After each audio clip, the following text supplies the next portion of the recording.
ගර්භණී ඔබගේ ඒකායන පැතුම නිරෝගිමත් දරුවෙක්.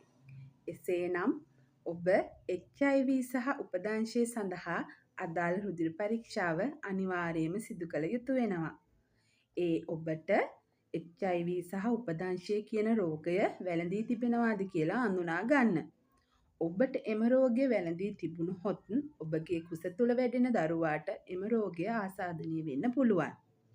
ඔබට එම රෝගය ආසාදනය වී තිබුණහොත් ඔබ සාර්ථකව ප්‍රතිකාර ලබා ගැනීම මගින් ඔබගේ කුස තුළ වැඩෙන දරුවා එම රෝගයෙන් ආරක්ෂා කරගන්න පුළුවන්. එසේනම් ගර්භණී ඔබ කුමක්ද කළ යුතු වන්නේ?